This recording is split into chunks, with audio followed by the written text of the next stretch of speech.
You're listening to the Worldwide Sports Radio Network. Ladies and gentlemen, this is the main event of the evening. It's time! Introducing first, fighting out of the blue corner. Right there, hold on, right there. Boom, I faked him. Oh, whoa, that was, whoa. I'm back. But Mama Babo, how you say that name? I'm going to go home tonight. I'm going to drink a Coors Light. Fighting out of the red corner. I completely dominated that fifth round. That fifth round want me to fight. From the bottom of my heart, I'd like to take this chance to apologize to absolutely nobody. It's time! The number one MMA show in America. Caged in MMA.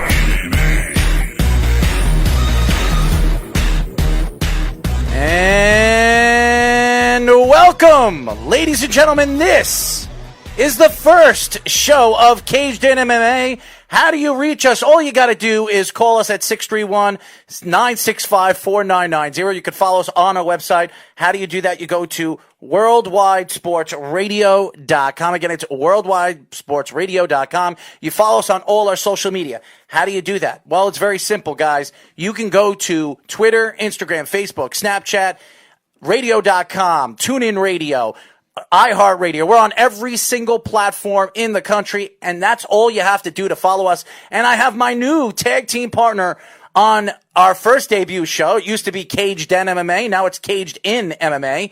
Mr. Anthony Andriosi. I'm very bad with names, ladies and gentlemen, so you have to understand a little bit that I'm going to have to figure out how to roll off my tongue. But what's going on, Anthony? Hey, man, it's all good. Happy to be here. Well, we have a lot to talk about today. We're going to get into first UFC 249, and we will get into UFC. And you're going to say, why are we talking about UFC 249 when there is UFC 248 that to get into? But right now, the press conference is going on right now. Let's tune in right now with Khabib and Ferguson. Conditioning for 11 rounds. Doesn't Hey, matter shut what up. opponent. I don't talk with you. I don't talk to you either, dirty Q-tip. Fucking fat. We already You're about the same size as like Cormier right now, dude. Like, we have option, you know. We already offered No bullshit. Why are you talking boxing? I'm right here, dude. $100 You're gonna get million outboxed to out fight there. with him in the Middle East. Fuck that shit. We have offered, You know. need to work. You need to focus on one motherfucker. And I think it's going to be... I'm being big real, dog. Just wait till the phone call. You ain't gonna have one fucking word to say. And I think Mayweather, he is a very big name. He's a very big name, you know. And right now I have big name too, and we can fight, but we need like Really big name. Khabib 11 round box, 1 round MMA. Let's go. I'm ready. Thanks, Beeb. For Tony, I just wanted to ask you, you're wearing gloves, and I think you have a baseball with you. Any reason for that? I told you I'm a fucking hitman.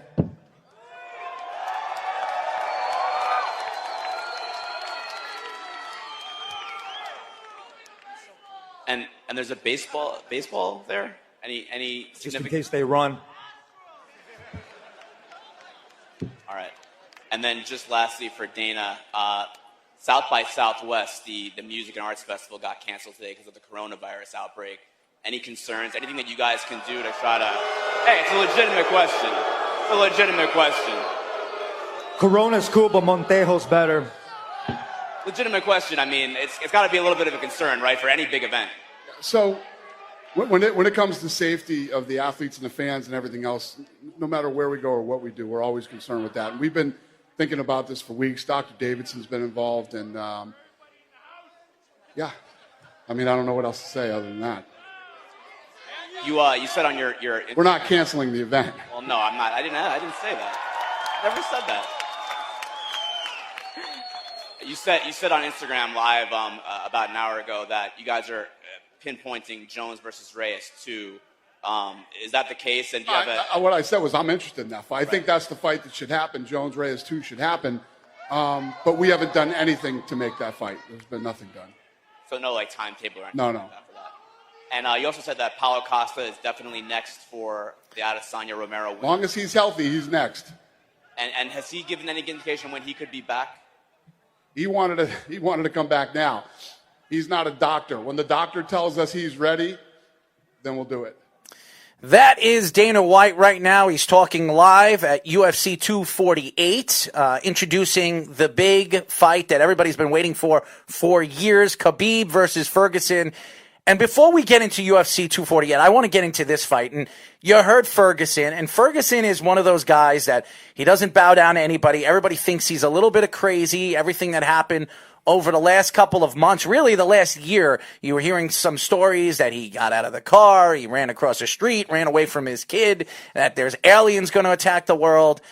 I mean, this fight has been, people have been waiting for this fight for years. Anthony, when you think of Khabib and you think of Ferguson, we understand the greatness of what Khabib is, and we saw what he did against Conor McGregor. He completely choked him out, and then he was suspended for almost 9 months with no pay from the UFC. Your thoughts right now of what Ferguson said on the little clip of this press conference right now at UFC 249? I mean, one thing about Ferguson when it comes to his matchups and such, you know, he's not going to cower away from anything. He's not going to cower away from the opponent, which you just saw. He's not going to show any intimidation, and a lot of times he's not going to give anybody any respect. He's going to have them show that type of respect in the ring. And I'm expecting this to go one of a couple of ways. If this is a real chess match and it comes to the point of it's going to be wrestler on wrestler, this could be a 5-round to the casual fan snooze fest. Mm-hmm. But if this is going to end, I think it's going to be in a transition scramble. You're going to have a lot of the displays of freestyle wrestling in this. I don't see this going to be a stand and bang. Maybe it might for the first couple of seconds or whatnot before somebody's going to shoot in, try to get somebody down, ground and pound. Obviously, I think the submissions, even though Ferguson does have submissions, I think submissions are probably going to be a little bit more on the side of Khabib, where Ferguson's going to have more of the, ground and pound style. You know, he's going to go for push him up against the cage, try to get him down on one knee, seat belt him, try to pop him from the side and everything with knees, elbows, and such. And, I mean, we've been waiting for this for a long time. We have. We have been waiting this for a long time. Absolutely have.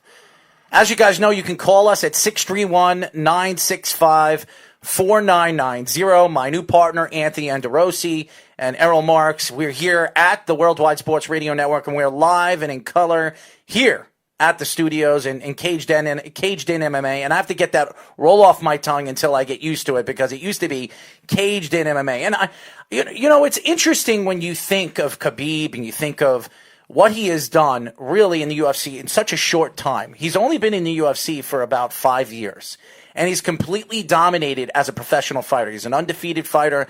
If I'm not mistaken, I think he's 23-0, and he's been completely dominant. And I understand a lot of people want to see Khabib and McGregor, and I believe you will see that fight.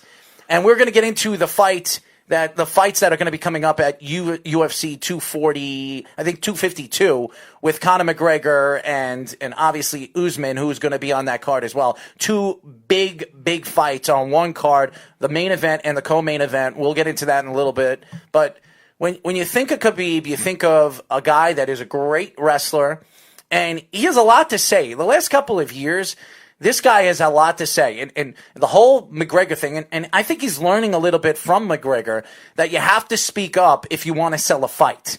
This is a problem that Demetrius Thomas had a problem with. Mighty Mouse, you guys know all about him. He was a bantamweight. I think he was a bantamweight champion, and the guy, to me, didn't sell his product. He didn't sell what he was producing out there, and he was one of the best fighters in the world.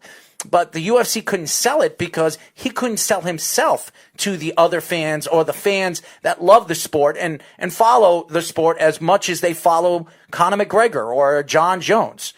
When you look at these fighters now, when you talk about Ferguson and you talk about Khabib, these guys are trying to get into that hoop, or that name thought, where you think about Ferguson, McGregor, John Jones, and all the fighters that we've seen, the Fyodors and the guys that were the top fighters of their class, the Randy Couture's, the Chuck Liddells, the Matt Hughes, the GSPs. These guys, and I believe Ferguson and Khabib are right there. They got to learn how to promote their product. Ferguson has been proven to be a crazy guy. He's a nut job. And the stories that are coming out from not only from his camp, but from all different camps is this guy is no joke. And this fight has been promoted for years. These guys were supposed to fight not once, not twice, but 3 times. And all 3 times, if I'm not mistaken, the stories came out of Khabib camp that he was dehydrating. I think he had a hurt ankle or a hurt foot on one of the fights, and that's why they canceled the fight. I look at this fight, and I'm hoping that this fight actually happens, because I remember the last time they were supposed to fight 2 years ago. The week before the fight, Khabib dropped out because of dehydration. He was rushed to the hospital, and we never saw this fight again. And these two guys, when you talk about Conor McGregor and you talk about Nate Diaz and you talk about these two guys, these are the 4 big guys in that weight class, the 170, 155 weight class. And you look at what the UFC is trying to sell and what the UFC is trying to bring to light as far as fights are concerned. This is a big fight because this is going to prove who's the next guy up to fight Conor McGregor. Is it Khabib McGregor 2 or is it Ferguson McGregor 1? And that's why when I look at this particular fight and you think of all the fights that you can match up and try to match up, this is the fight, Anthony, everybody's looking forward to. Well, we've been waiting for this for quite a while, like we've said before. Mm-hmm. And ultimately, I think this is the perfect opportunity for people other than McGregor, other than the same fighters that are marketing themselves, marketing the UFC. And this is a big opportunity. The UFC can only do so much by putting them on the countdown shows or whatnot. They're going to have to show a little bit of themselves. They're going to have to show their personality. They're going to have to show that not just the fighters, but they're going to have to go back in regards to the business and sell a little bit better. Now, you see it with Khabib right now. You saw it on the press conference. How many times have you seen in the press conferences where he'd be sitting there just smiling, letting people talk? This is the point where he's taking the opportunity to say, listen, I've beaten everybody you put in front of me just decisively, without question, without argument. I'm the champ. I'm not going to sit here and take it anymore. I'm not going to sit here and take it from the fighters. I'm not going to sit here and take it by the public. You know what I mean? And all the criticism in regards to, he doesn't say anything. He's quiet. It's silent assassin type thing. It's the quiet ones that you have to be scared of. But what happens when you get them agitated? Oh, and you saw what happened with McGregor. You saw what happened with McGregor after the fight, how he went after the team and he went after the fans. He had no problem saying what he felt after the fight, and he got suspended for almost a year from the UFC. You haven't seen Khabib in the ring for almost a year. And that, when you look at that, and you look at this guy is the top fighter right now in the UFC. I'm talking about he is the big dog. I don't want to hear about John Jones. I don't want to hear about this is the guy that everybody wants to beat. This is the guy that everybody wants to fight. And you want to know something? Even Mayweather has come out and said that he's willing to fight Khabib in a boxing match for $100 million. So everybody wants to fight this guy because this guy has never lost a fight. He's never even come close to losing a fight. And he's really a magician when it comes to wrestling. But is this guy worthy enough to get into the ring against one of these guys like Ferguson, who's a striker? He could also take you down. He could also beat you on the ground and pound you. And he's a great, great Brazilian jiu-jitsu artist. I think he's a black belt. So this is a thing now that you look at. This might be a worthy opponent for Khabib. I think he has a better chance of beating Khabib than Conor McGregor did. This could possibly, depending on which way this goes, this could be not the first time we see this at all. This could be one of those rematches turned into a trilogy, quite frankly. You know what I mean? I'm looking forward to this fight. I'm looking to see after this fight what happens, especially. So, but when it's all said and done, you know what I mean? We'll see. We'll see how this goes. All right. We have a first caller of the day. Welcome to Cage Den MMA. I know this guy. It's his birthday. And happy birthday, Eric. How are you? Thank you very much. How you doing? I know you're looking forward to the fights. And Eric is a big boxing guy. And he is the almanac of boxing. If anybody wants to know anything about boxing, this is the guy to talk to. He's 40 years old. Happy 40th birthday. But thank you. Let me ask you this question. I don't know if you're watching the press conference right now. Khabib and Ferguson, everybody is looking forward to this fight. And this fight is coming up I think it's April 14th? Oh, 18th. April 18th. April 18th. What are your thoughts about this particular fight? I know you know who Khabib is. You know he choked out Conor McGregor. What are your thoughts to both fighters? Both fighters are good wrestlers. Both guys can stand up. Looking at this fight, where do you see this fight going? Man, I don't know. It's hard to go against Khabib. He's awesome. He really is. You know, he really is.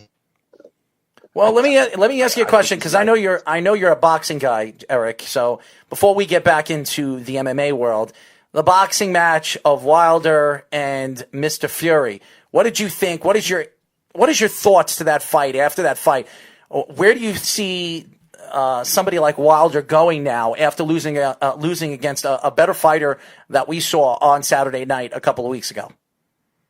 Well, I mean, his ego was hurt a little bit, but I think what he's going to try to do is he knows right now that he's got to take the immediate rematch, because he's not going to make this money again. And he made about $35 million each for the fight that just took place 2 weeks ago. And coming in summertime, if he were not to take the rematch right away, I think the buzz would go fizzle out a little bit. So if he takes the immediate rematch, he has an opportunity to probably make another $35 million plus the percentage of pay-per-view buys that he gets. So he'd probably make about 50. And I think he wants to cash out. I think he wants to fight him one more time and, make that $50 million. And I think that if he loses, I think he would actually, possibly be thinking about possible retirement, or maybe fight one or two, subpar boxers and then call it a day, because he is 34 years old now, and I can see him probably, cashing out and going into an immediate rematch, and he always has that one punch knockout power, but I think that Fury basically gave everyone that blueprint of what to do against him, and that's to smother him, to go forward. And, if he can't get that extension on that right hand, he's, you got him figured out. You just have to keep him. You got to keep on top of him, on top of his chest, and you just have to apply a lot of pressure. He doesn't like it. And he's never really, his chin's always been a little suspect, because he got knocked out in the Olympics, he got knocked out then. He got knocked down earlier in his career. He had, it was a flash knockdown, but I always knew that his chin was a little suspect. And I always said, and this as well as I do, I said to you that, his chin is, you already know I picked Fury to knock him out.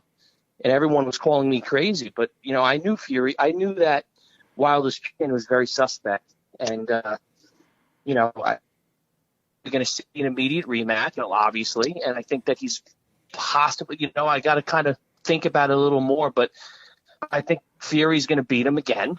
And I think after that, he made $50 million this fight. He'll make another $50 million. It's $100 million there. He did really good. And there's nothing wrong with saying that you lost to someone like Fury, because Fury's unbelievable. He's a great, great boxer. So, I see him retiring, and calling it quits in like the next year or so. Hey, Eric, how you doing, man? Happy birthday. Hey, thank you.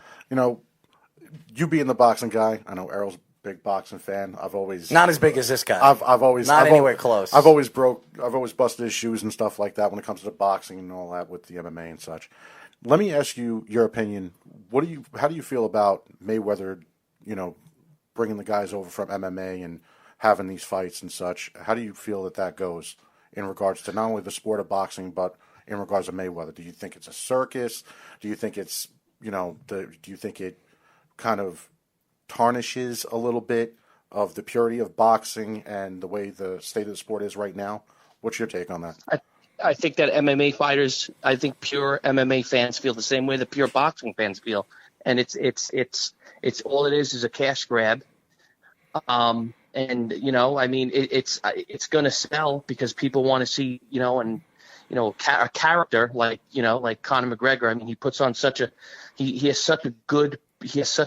so good at playing the role that he plays. He likes to play that crazy bad guy that's likes to say anything. And I personally, I don't like it.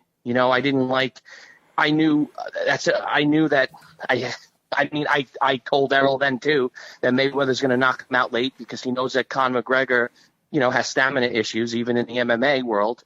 And, if a UFC fighter can survive with the guy for like 2 rounds, there's a really good chance of beating him. His stamina's not good. So I thought to myself, how's this guy going to be in a boxing ring in the 8th and 9th round? I knew Mayweather was just going to I even said that Mayweather's going to put his gloves up. He's going to go forward and he's going to tire McGregor out and then knock him out late because the guy's going to be a walking zombie by like the 8th or 9th round. That's exactly what happened. But I don't like it. I don't like it because, MMA guys are master technicians in one area and boxers are master technicians in one area too. I think that for me to be basically satisfied, or I think, an MMA fan or a boxing fan to be completely satisfied with those types of matchups, I think that it has to be something that can be a little more beneficial towards an MMA fighter. Like, why they fight in a K1 type fight where at least the MMA fighter can use kicks too, because then that would be a little more fair. Because, putting an MMA guy in a boxing ring, there are great MMA guys. There are MMA guys that are great boxers. I'm not saying that, but to put him in a world where, a master technician like a Floyd Mayweather, all he does is just work on the sweet science of boxing, when these other master MMA guys, they have to work on everything. They have to work on takedowns. They got to be wrestlers. They have to know judo. They have to be good kickboxers. They have to be good Thai. They have to know Thai. They have to, so many different things that, they have to be good at. And I think that it'd be a little more fair, to put them in like kind of like something doesn't have. Listen, if you put in a UFC guy, a boxer in a UFC octagon, which has happened. You had James Toney against Randy Couture. Right. And we knew what was going to happen. He got choked out in 2 seconds. So it's like, a boxer's not going to really fare well in a UFC. We have Ray Mercer actually had a little bit of success. Yes, he did. And he knocked out if I recall, didn't he knock out what was that heavyweight? A pretty decent popular heavyweight back then. What was his name? I don't know who he fought. If I actually had it in front of me. He fought someone that was actually pretty popular. Mm-hmm. This guy was an actual good heavyweight. I forgot who it was. I have to look, but I know just that off the top of my head, popular. I think it was James Thompson. I think they called him Colossus. No, the guy. No, he also beat someone else. He beat like a big, stocky white guy. I forgot his name. I think the guy was even could have even been a champion at one point. I would have to. Tim look, Sylvia. But, Tim. You guys have your computer. It was Tim. It was Tim Sylvia. It was Tim Sylvia. There we go. It was Tim Sylvia. Yes. Okay. So I know he beat someone, but at the end of the day, let it be fair to the UFC. I'm a boxing fan, but I want to see something a little more fair. So if these guys, if an MMA guy wants to fight a boxer, I think it shouldn't just be in a boxing ring. I think it should, and I also don't think it should be in a cage or an octagon. I think it should be in like a K1, like a K1. That would be great. I don't know if that's ever going to happen because I can't see a boxer agreeing to throwing kicks, especially when some of these guys, how hard they throw their kicks and even throwing knees. You'd be surprised. A lot of boxers did go into K1, in that Bob some Sapp of them era. Do you think Floyd Mayweather is going to learn K1? Come on. I don't think that's going to happen. Mayweather had that he had that boxing exhibition with that Asian that guy, that prodigy that's like he's a master Thai fighter, I think, and he fought him in the beginning of the year. That guy I don't know much about, but I just want to see something that's more fair. I'm about fairness, I would love to see them duke it out in a in an MMA in a more of a K1 setting, but what's becoming more popular is what Paulie Malignaggi did, is the bare knuckles. Mm-hmm. Yeah. That was pretty cool, but it was ridiculous. And Malignaggi should have never, ever agreed to that. And he regretted it. See Malignaggi. He regretted it. I'm telling you, he regretted it. He embarrassed himself. He embarrassed boxing fans. He embarrassed boxing fans because he's got, he was running away in fear. Eric. But yeah. Thank you for calling, my friend. We're going to go to a quick break. Happy birthday, man. Happy birthday. I'll call you right after the show, buddy. Yeah, sounds good, man. All right, everyone. Have a good one now. Mr. Eric Martini, the great Eric Martini. Happy birthday, his 40th birthday. I know people are trying to call in. We're going to go to a quick break. When we come back, we'll get into more Ferguson and Khabib, and we're going to get into our picks of UFC 248 here at the Worldwide Sports Radio Network. If you want to call the show, all you got to do is do this. 631-965-4990. I know you guys are going to, and we're two people here. There's no producer here, so I'm producing the show, so I'm going back and forth. If there's somebody calling the show, all you have to do is wait until the guy comes off and you can call the show. All you got to do is call 631-965-4990. As you know, this is Caged In MMA. We are here every other Friday. We're going to talk the best of MMA and best in boxing. So stay tuned. When we come back, we'll get more into UFC 249 and UFC 248 here at the Worldwide Sports Radio Network. You're listening to the Worldwide Sports Radio Network. Ladies and gentlemen, this is the main event of the evening. It's time! Introducing first, fighting out of the blue corner. Right there, hold on, right there. Boom, I faked him. Oh, whoa, whoa, I'm back. But Mamba Babo, how you say that name? I'm gonna go home tonight. I'm gonna drink a Coors Light. Fighting out of the red corner. I completely dominated that fifth round. That fifth round want me to fight. From the bottom of my heart, I'd like to take this chance to apologize to absolutely nobody. It's time! The number one MMA show in America. Caged in MMA. And we are back, ladies and gentlemen. This is Caged In MMA. I'm your host, Errol Marks, and my new co-host, Anthony Andriosi. I'm going to get it right. I'm going to get it right. But we have a new caller, my old partner from Caged In MMA, Mr. Mike Washington. What's going on, Mike? What's going on, Errol? How are you, man? I'm glad to see you and Anthony are doing big things. Yes, we are doing big things. That's our first debut show, and why not have Mr. Mike Washington? What's going on? How's everything going? How's the new job, my friend? Busy, man. I'm staying very busy. That's part of the reason why I've kind of stepped away for a little bit. Got some family stuff going on. Got my day job going on. Took a new position, so that's kind of time consuming. But I still keep my ears to the street and find out what's going on. I like what's going on. A lot of great things are popping off. This is kind of fitting, actually, because I remember when Mike was first on the show, I had to call in and, well, I guess you could call it bust shoes as well as give my blessing and stuff. So, I mean, it's only fitting. It's almost like a passing of the torch. That, you know what I mean? I got my boy calling, you know what I mean?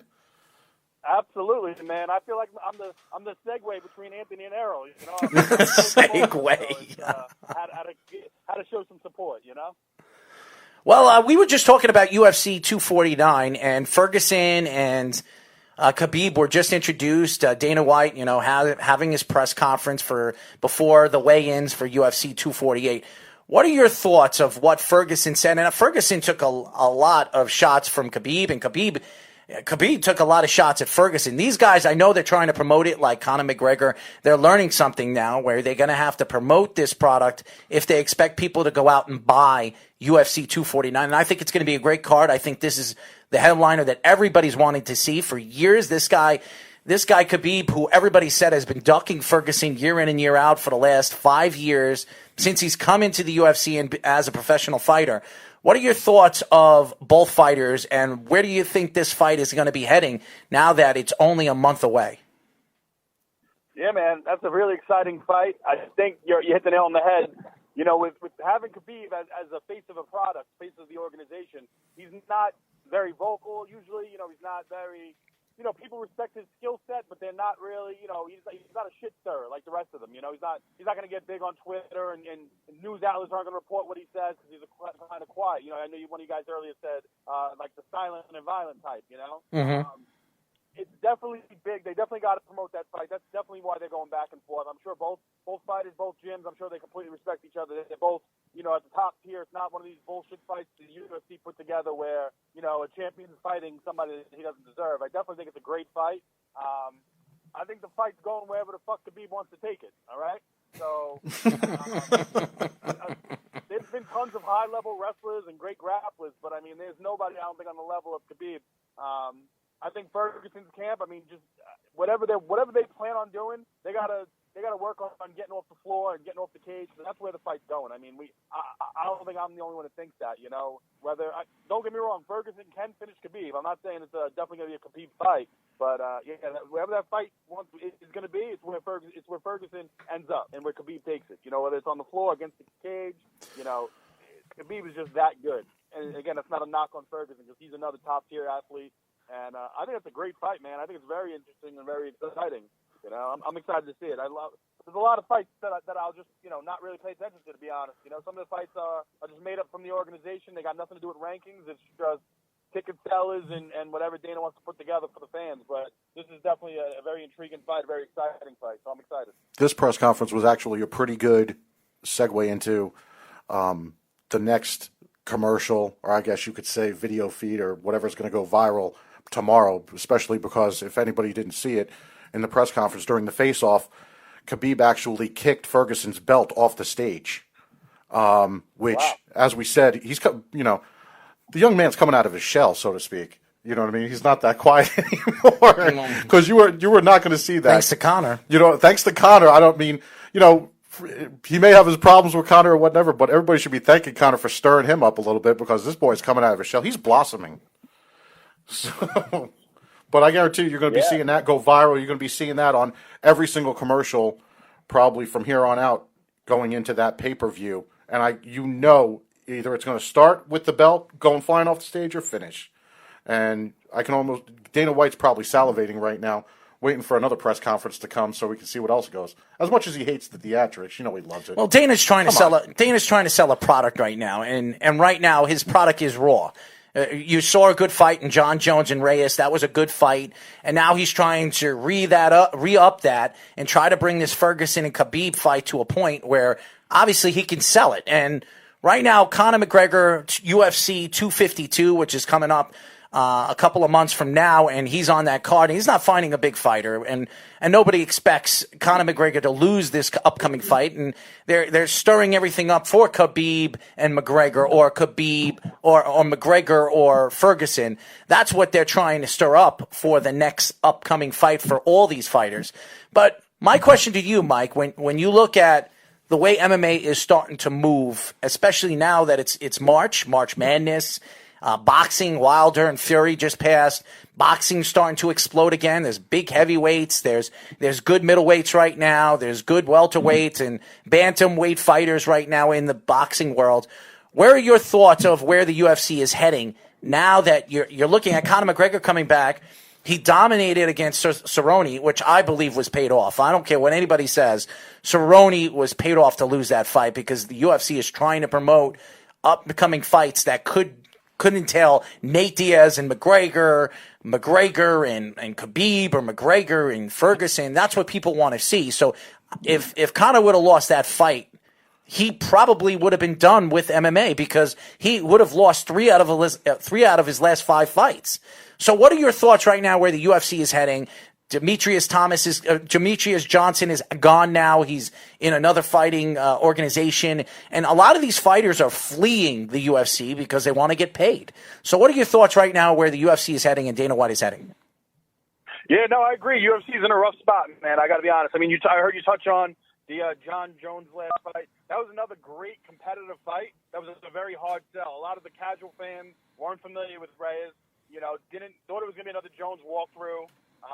Same situation. Not that anybody thinks Ferguson, anybody's going to get walked through in this fight, but you really have to build those fighters up, and that's what the previous UFC model was building up fighters. 6 or 7 fights, get a title fight, and it was a smaller roster, so you knew every fighter on the roster. Now because they have have to create that content for all these streaming, ESPN Plus and all these other places where they're putting their content. The roster is completely flooded. So it's hard to. They don't really have that time that they used to have where they build these athletes up and get a big fan base behind them before putting them in those big fights. I think UFC's in a rough spot. I really do. I mean, I touched on the ESPN Plus deal. Money wise, it might be a good deal, but for the fan, it sucks. Because as a fan, you're still paying for the pay per view. Now you need a subscription service on ESPN. Plus, we all got sucked in the blind Fight Pass. So I mean. To be a real UFC fan and really catch every fight, I mean, you're spending a fortune out here. So, yeah, I don't know, man. I think they have to do a little damage control. They have to market these fights correctly and really put a story behind them. I think they're in a rough spot, man. I got to be honest. As far as the Cowboy fight, there's not I respect your opinion. There's not a piece of me that thinks Cowboy would ever sell himself out. I mean, I hear what you're saying. I've heard people say that. I can't agree with that just because I think Cowboy is that fighter. Money talks, my friend. Money talks. Cerrone hasn't made anywhere close to the money he made off that fight. And I believe he absolutely was paid off. Conor McGregor is a big-time superstar, and Dana White wants to promote what he has to offer as far as I'm concerned, in the ring, out of the ring, and what he wants to sell with his whiskey and talking the crap that he talks. And he wants to, this is the product. Muhammad Ali was very good at it. Conor's trying to mimic Muhammad Ali. And even Dana White said a couple of fights ago with Conor McGregor, actually the Mayweather fight, he said that Conor McGregor is the Muhammad Ali of MMA, which I think is ridiculous. It's a ridiculous statement, trying to put Conor McGregor in any view of Muhammad Ali. It makes absolutely no sense. We are talking to Mike Washington from New York Fight Exchange, the CEO of New York Fight Exchange. Yes, sir. Thank you. You know what it is? You got to remember, too, the UFC is still packaging that product for the casual fan. It's not, I don't believe it's for, the really intelligent, no offense to the fans, you know what I'm saying? But it's not really the real mixed martial arts fans, the people who have experience in training or experience in the industry. I just feel, obviously, I would say 75-80% of their fans are very casual. The guy at, Buffalo Wild Wings catching the fight, he's yelling, break them up, stand them up, that shit, And do you feel at the end of the day, like you said, money talks. So that's who they're selling their products to, and that's who they're packaging. Do you feel like? I think you can tell. Mike, not to cut you off, do you feel like when it came to the whole UFC Fight Pass and then what they did with ESPN2, do you think that they dropped the ball by not following model like WWE did, where they built off of the volume, you could watch all the content, you have the pay-per-views and all that, because now, and we've all seen it, I know you've had a fun time with it, where you have the Fight Pass, but then you're going and trying to get the pay-per-view on ESPN Plus, which is another app that you have to get. So do you feel like by not following that model, they've kind of, in some ways, lost those diehard fans by doing all this stuff with the apps and the tech and the channels? Absolutely, 100%.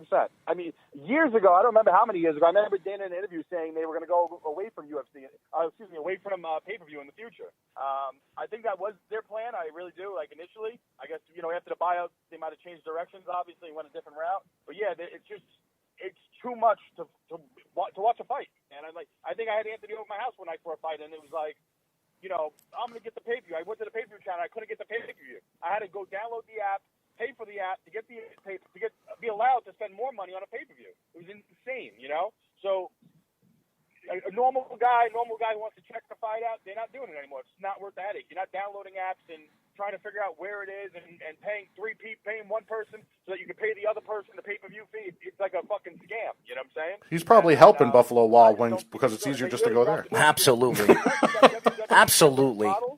If they were the WWE model, in the long haul, they would have probably made more money. Because from what I understand, WWE, even though they're not getting those pay-per-view buys, they're making more money off the subscription service. Mm-hmm. Yes, it's only they are. $10 a month. That's it. They proved the concept. I don't understand why UFC wouldn't follow that. Because the UFC thinks they're making more money doing it they don't want to copy Vince McMahon, just like the NFL doesn't want to copy the rules of the XFL. I think really the XFL rules right now, to compare them to the NFL rules, are so much better. Some of the rules that the XFL has, the NFL should inherit, and that's not going to happen because nobody's going to believe that Roger Goodell is going to copy Vince McMahon or his methods. And I could say the same thing with Dana White and Vince McMahon. I can't see Dana White copying Vince McMahon, especially the backlash that we've heard over the years with MMA and wrestling, that all these wrestlers or all these MMA fighters are going back and forth to both professions, which the only person that's been successful going back and forth to both parties is really Brock Lesnar. Besides that, nobody else. And I don't want to hear about Ronda Rousey. As great of a fighter she was in the UFC, she's not a fan favorite in my eyes for the WWE. She doesn't play a good bad guy. She doesn't play a good guy. She is Ronda Rousey. And that's the way I look at her. So I think that I just think that what you're trying to do is you want to keep sports away from each other. If you're going to bring boxing into mixed martial arts, then bring boxing into mixed martial arts. If you're going to bring mixed martial arts to boxing, then bring it into boxing. The way they're promoting, a lot of these promoters, the Oscar De La Hoyas, the Arams or the Dana Whites, all these guys are trying to promote something that doesn't exist. And if you're going to bring guys that really hate each other. Not this Floyd Mayweather back and forth banter with McGregor trying to sell a product because that's what they want to do. They want to put money in their pockets. Put the fannies in the seats. If you want to see a big time fight, I'm hearing stories that Pacquiao now just signed with Mayweather. If anybody doesn't know, Pacquiao signed under the management and what does he call it? Notorious team. He signed up with Conor McGregor, and there were stories coming out that Pacquiao was going to fight McGregor, and now all of a sudden he signs with McGregor. So, and not only that, but if there was, I think it was probably around the summertime last year, where Dana White was saying that even after the sale of the UFC, now you're going to find Zuffa Boxing. And what happened? Where's Zuffa Boxing? What about Danza? This Danza crap that they're putting DAZN? out there. The DAZN. I call it Danza. DAZN? No, I call it Danza because that's the zone. That's what I think what these organizations are trying to do is trying to find a digital way to put their platforms out there where they can bring in more revenue.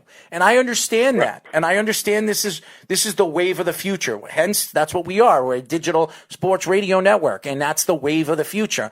But when you see boxing and you see MMA and you're trying to transition into both sports and you say, I'm a boxing fan, I'm an MMA fan, I'm a both fan, and you follow all the sports. And I just had Eric on the show. He follows both sports, but he's a boxing fan. There's nothing more like a product that you can sell not only to the younger fan, but the older fan. And right now, as far as I'm concerned, boxing is the prime time, I guess you can say, full contact sport that every single age group wants to watch. I could tell you this right now. I've talked to 60-year-olds. I've talked to 70-year-olds that are into boxing and stuff like that. They do not watch MMA. They have no interest in MMA because it's not what they have seen over the years. The fighters like the Joe Lewises of the world, the Muhammad Alis, they have drawn from the prize fighting speculations to the MMA world where there is no prize fighters except maybe 2 or 3 of them that you talk about. But you're also comparing two sports that one's basically still, even though it's over 20-something years old, it's in its infancy compared to boxing. Well, I also think MMA's been around a lot longer than that. It's just the UFC or the cage fighting hasn't been around more than 20 years. But MMA's been around for 60, 70, 80, actually hundreds of years because mixed martial arts is the trend of different styles of fighting from judo. How long has judo been around? Judo's been around for centuries. When you talk about Brazilian Jiu-Jitsu was created in the early, 20s or the early 1900s?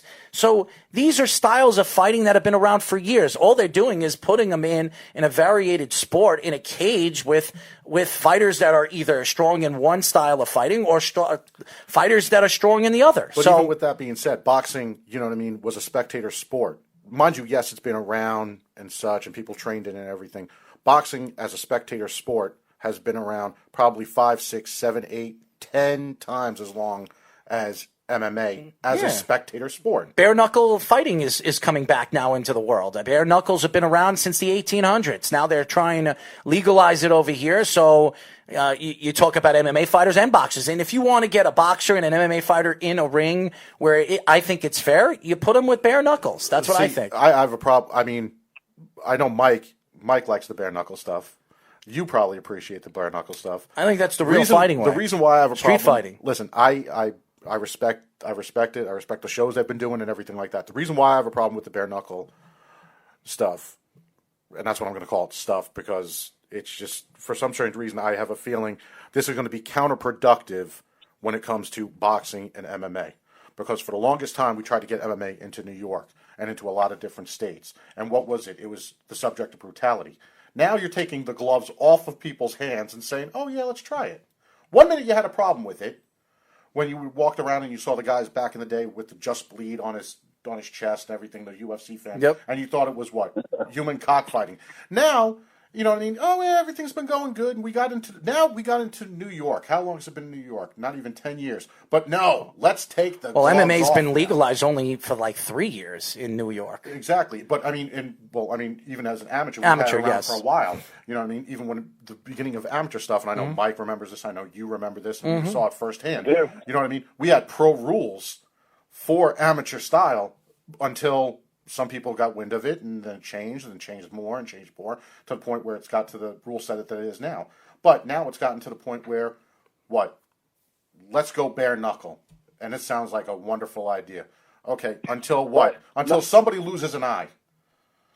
And then what? Yeah, no, I actually have been behind the scenes involved a little bit with one of the organizations, and I said the same thing. A lot of people got really excited back when Kryptonite and what fight was that? That was help me out, Ant. You remember the first fight? Was it Joey Beltran who fought him? I don't remember. Oh, Joey Beltran, yes.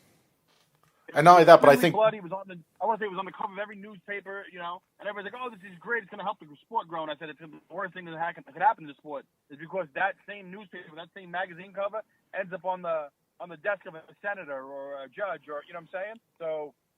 And now you have the women doing it too. His eye bleeding, his ear bleeding, everything else, and they're going to take a vote and try to shut it down quicker than it can even start.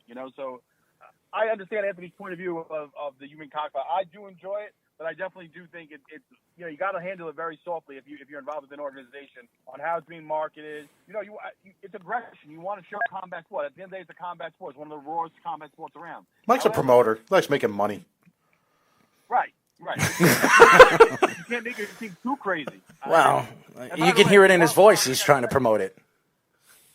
Errol's just feeling himself with this boxing shit. Just Oh, get out of here. I haven't been on the show in a minute. Oh, just stop. Mike, stop. Why? Because I brought up boxing. I brought the Fury fight up and the Wilder fight. All of a sudden, I'm taking boxing side. You really think me sitting next to him was going to stop that? Come It's on. not going to stop me. The apocalypse is not going to stop that. Are you kidding? Mike, thank you for calling. If you guys want to follow Mike Washington, you got to check him out on Facebook. You can find him on Instagram. All you have to do is look up Mike Washington, New York Fight Exchange. Mike, when are we going to see another New York Fight Exchange extravaganza?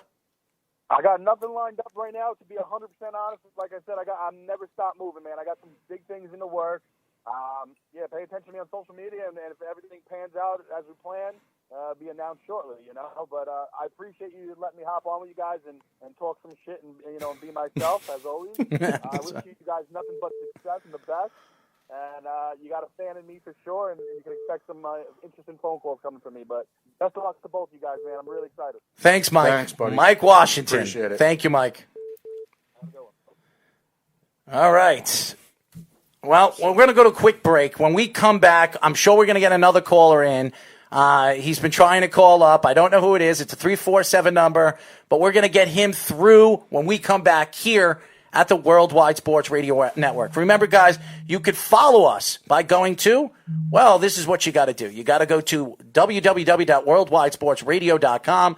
And remember, you can follow all our shows Monday through Friday. How do you do that? You go to the website. Follow us on Twitter, Instagram, Facebook, Snapchat, radio.com. Yes, we're on radio.com and TuneIn Radio and iHeartRadio and all over the national platforms around the country. When we come back, we'll get more into UFC 249 and our picks Yes, our picks of UFC. Yes, UFC 248 here at the Worldwide Sports Radio Network. It's the Worldwide Sports Radio Network. Ladies and gentlemen, this is the main event of the evening. It's time! Introducing first, fighting out of the blue corner. Right there, hold on, right there. Boom, I faked him. Oh, whoa, that was, whoa. I'm back. But Mamba Babo, how you say his name? I'm going to go home tonight. I'm going to drink a Coors Light. Fighting out of the red corner. I completely dominated that fifth round. That fifth round won me the fight. From the bottom of my heart, I'd like to take this chance to apologize to absolutely nobody. It's time! The #1 MMA show in America. Caged in MMA. And we are back, ladies and gentlemen. This is Caged in MMA. How do you find us? All you have to do is go to Worldwide Sports Radio Network. Yes, it's worldwidesportsradio.com. And you can follow us on all our social medias. You go to Twitter, Instagram, Facebook, Snapchat, YouTube, iHeartRadio, radio.com. We're on every single platform, ladies and gentlemen. If you like MMA, you like sports, you like boxing, you like all sports, you come and check us out on our website at www.worldwidesportsradio.com. Okay, who we have on the phone? Well, you know who we have on the phone, Mr. Sabretooth. What's going on, my friend? Not much, brother. How are you, my friend? I'm good friends with Anthony. I've trained with him. I work with him. I've known him for many years through the fight community, stuff like that, especially all the times he's coached people. But there was something you said earlier about Demetrius Johnson that I have to disagree with. Demetrius Johnson was a phenomenal fighter who did exactly what he was supposed to do. It was Dana White who did not back him at all. If you paid attention to what Dana White was doing at the time of Demetrius Johnson, who has the record for the most title defenses out of any professional MMA fighter, if you look at that carefully. Dana White never promoted him at all. He barely did anything for Demetrius Johnson. The only time Dana White does something is when he feels the fighter is something he wants, something that he likes, i.e. John Jones, Ronda Rousey, Conor McGregor, George Masvidal. Like, he's only promoting people that he really sees that he likes, that he can benefit from. Anybody else he don't care about. Okay. First off, we're on the phone with, he wants to call himself Sabretooth. Okay, this is Kenny Vasquez. Kenny Vasquez, he's a Grappler's Quest world champion. He's selling himself a little short. ISK official. Very, very knowledgeable in the realm of BJJ. This kind of goes into what Errol was saying earlier in regards to marketing the fighters and such, and Demetrius having a hard time selling himself. And at the same time, I believe the big reason why that big trade went when they traded Askren, it sounds funny trading fighters, but when they traded Askren for Demetrius had gone through everybody. I personally, to kind of piggyback off Errol with the idea of guys selling out and taking a dive, that Henry Cejudo fight against Demetrius Johnson, I think that was a setup. Why? Because later on down the road, when he comes back, because Demetrius Johnson will come back from ONE FC. He's not going to stay there forever. Why? Didn't he sign a 3 or 4 year deal with he signed ONE a 3 or 4. I'm not sure if he signed an extension or if the existing deal from the UFC just got taken over. No, I think he signed a deal. I think it was I'll look that up. But I'm pretty sure it was a 3 or 4 year deal he signed with, what was it, F1? With ONE FC. Yes. So, I mean, I do believe that you're going to see Mighty Mouse back in the UFC. Because I think with the talent pool that you have in the UFC and some of the struggles it may have with the talent pool right now, especially in that division, you're going to need somebody like Mighty Mouse to come back. And I'm sure the fans will all appreciate it, you know? So, Kenny, you still there, brother? Hello? Kenny, you there, my friend? Kenny? Yeah, I'm still here. Okay. No, I'm just listening to what exactly Anthony says, and I do agree with what Anthony says, because Demetrius Johnson ran through one fight right now. He just won the title. He destroyed everybody. The reason he got let go is because Dana White didn't like that Demetrius Johnson was standing up to him. Every time any champion defends a title, he gives them a new belt. Demetrius Johnson said himself, he hasn't done that. He said he only got him 2 belts, and he has 12 title defenses. Dana White did not like Demetrius Johnson. And believe it or not, a lot of the fans didn't even like that weight class because they're so small and so tiny. So it sucks for those guys because they're phenomenal fighters, phenomenal athletes, but it's also horrible because people don't like seeing tiny people. It's not exciting to them. They like seeing the more 155, 145, the 180 light heavyweights. No one really cares for even the heavyweights. So it's like there's that middle ground that everybody likes to watch. 631-965-4990. We have our special guest on the phone, Mr. Kenny Sabertooth. What's his last name? Vasquez. I'm very bad with names, so Kenny, I apologize if I'm all over. And I listen, I am not taking a shot at Demetrius Thomas because I met Demetrius Thomas at the Super Bowl a couple of years ago. He's one of the nicest people you'll ever meet. He absolutely let me interview him. So I have nothing against him as a fighter, as a champion.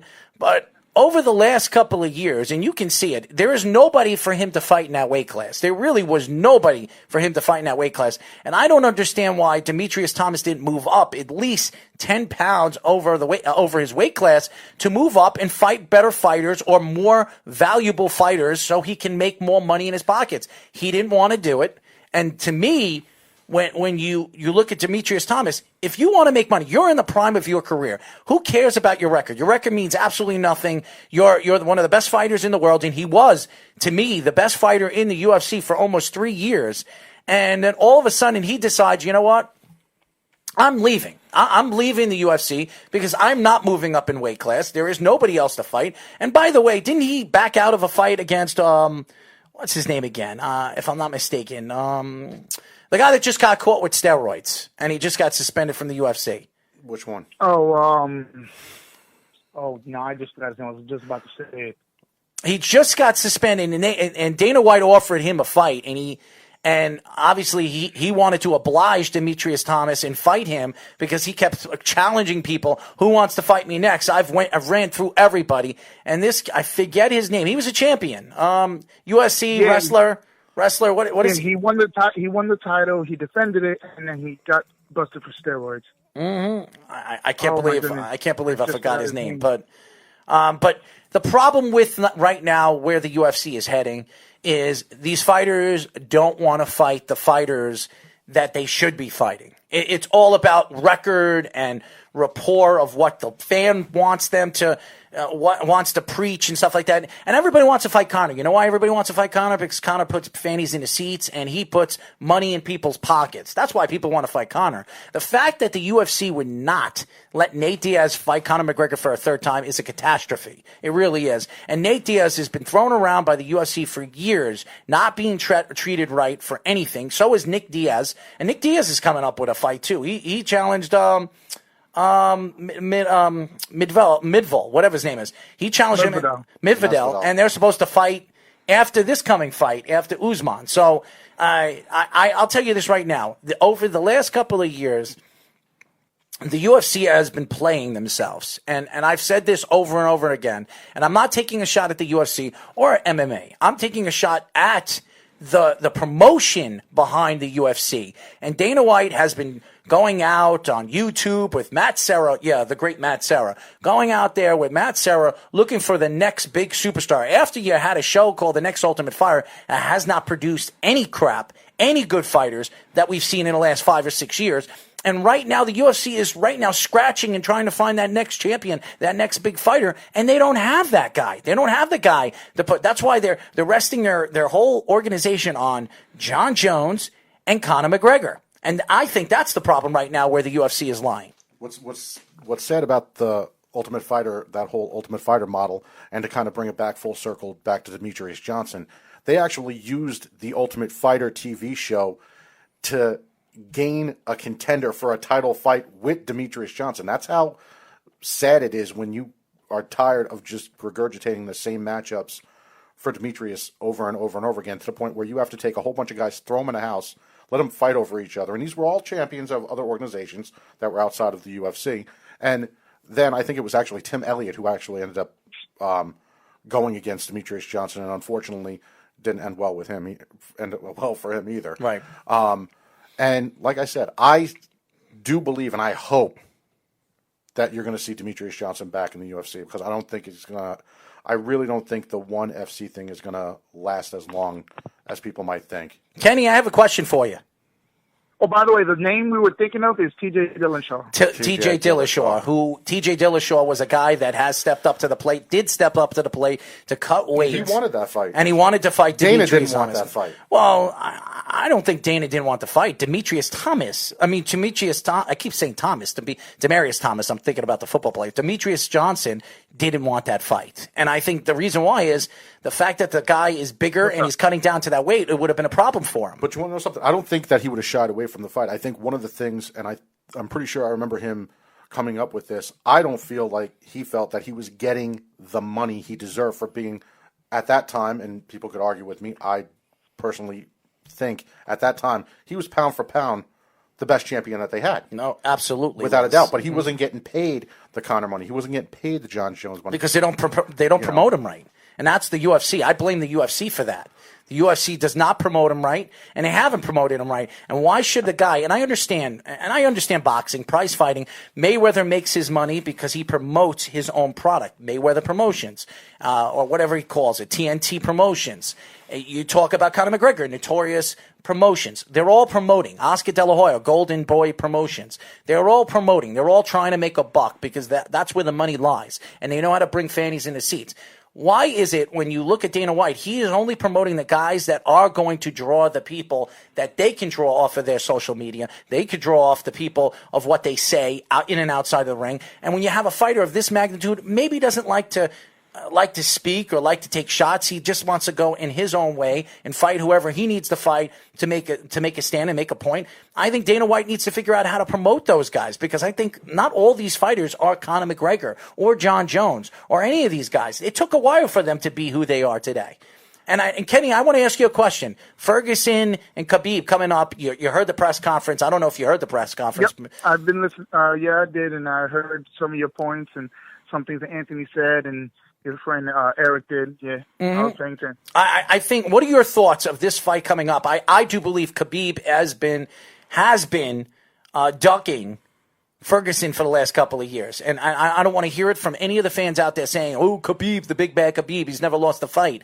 Khabib dehydrated 2 out of the last 3 fights that they were supposed to fight. They were set up, and the last fight they were supposed to fight, I think it was 2.5, 3 years ago. Khabib, the last week before the fight, he dropped out because of dehydration. So what are your thoughts of this fight coming up? Is Khabib-Ferguson actually going to happen? I believe it's going to happen this time because Khabib has to prove a point. That's one thing. He beat Conor McGregor, who everybody thought was untouchable. But I said it years ago, even when I spoke to Anthony years ago, I always said that Conor McGregor is not as good as what everyone seems to be looking at. Mm-hmm. But the thing is with Ferguson, there's one thing I think myself from watching and listening, he's underestimating what Khabib is capable of doing. He really is. And he thinks because he was suspended for almost a year and he's been doing this, I really feel he's going to underestimate him somehow in an aspect that is going to make that one tiny mistake that he either will be knocked out or submitted. And that's my opinion. But Khabib also has to worry about how heavy-handed Ferguson is. Because when Ferguson hits you, you feel it. Even if you blocked it, it lets you know, holy shit. You know? So it'll be a good fight. Ferguson is not the typical opponent that Khabib's gone with. I agree. You know what I mean? I think he's going to be dangerous. Usually and you've seen it in the past, even with the Conor fight, there's always that posturing where people are waiting for Khabib to make their move and then it's too late. I think with Ferguson, it's different because Ferguson has always been an attack-first guy. So this is going to be a little bit different. But unfortunately, Khabib is not going to see that until that first bell rings. And then that's when you're going to see the two of them just go at each other. That's why I honestly feel like this is going to be more of a wrestling match. And if somebody's going to get caught, they're going to get caught in a scramble. I don't think it's going to be as methodical as people think, where you're going to see one transition to another, and then you see triangles and arm bars. I think it's going to be a pretty... They're going to start swinging. Somebody's going to shoot, and then you're just going to see a crazy, crazy scramble. Not too much stuff play in the guard at all. You're going to see a lot of people just moving and moving and moving. So... As you guys know, you can follow us by going to our website at www.worldwidesportsradio.com, and you can call us at 631-965-4990. Kenny, before we let you go, I know you were about to say something, so just finish up right there, my friend. No, I was going to say I totally agree with what Anthony just said about this crazy scrambling. I don't feel that they want to go to the ground. I feel they just want to beat the living crap out of each other to prove who really is the better man when it comes to strength and tolerating the pain and damage that can be given. So I 100% agree with Anthony. As you guys know, if you don't know him, he's Kenny Sabretooth Vasquez. Kenny, thank you for calling the show. And remember, do you have any social media for people to follow you? You can follow me on Instagram, Sabretooth MMA. It's not like the tiger, it's saber like the sword. So just follow me, and we can talk more about anything you want. If you ever want to know more about fighting or come train, hit me up. Kenny, thank you for calling, my friend. Thank you. Talk to you later, buddy. Later. And there you have it. We had an insight by plenty of people on this Ferguson-Khabib fight. And now, I know a lot of people have been waiting for this. Do you have any giveaways or anything? Are we offering anything here tonight? We actually do. Okay. My buddy Mike, the owner over at Empire Nutrition, gave me a nice little bag of goodies. Do we have pictures, or do we have any videos, or we can post this? Have the bag right here. All right. This is waiting for somebody. So, call in, send a comment. It's going to be pretty random because I was told it can't be biased. Mm-hmm. So that means, my aunts, uncles, family members, you can't get it. So, Grandma, put the phone down. And like I said, Mike over in Belmore, right off Merrick, I believe it's Merrick Avenue. You don't have the address? I do have the address. Give me 1 second to get it out. I'm new to Long Island, Errol. Well, you are. So new. you want to give it to me? I'll read it off. There Here we you go. go. Here we go. A lot better than I do. All right, here we go. I'm going to bring it out over here. Empire Nutrition. And how do you find him? He has 3 locations: Garden City, Merrick, and Oceanside. In Garden City, 686 Stewart Avenue, Garden City, New York, 11530. Merrick, it's 2437 Merrick Road, Belmore, New York, 11710. And Oceanside, 2806 Long Beach Road, Oceanside, New York, 11572. He's got tremendous drinks and acai bowls. If you guys like acai bowls or whatever you call it, acai, whatever you like, you could check out. I'm a big bowl fan, so I might have to go out here and check out his bowls, because there's only one acai bowl that I have liked over all the different places I've gone to. And Yoga Mania is, and I'm going to give him a shout out because I love his acai bowls. But I want to go to Empire Nutrition. I'd like to thank your friend Mike for giving us the prizes and the gifts. And what are we putting out there for people to win this? Well, maybe a question. We'll put a question out there on social media, and the first person. It won't be an easy question. But how about this? We're going to pick a fight on the card.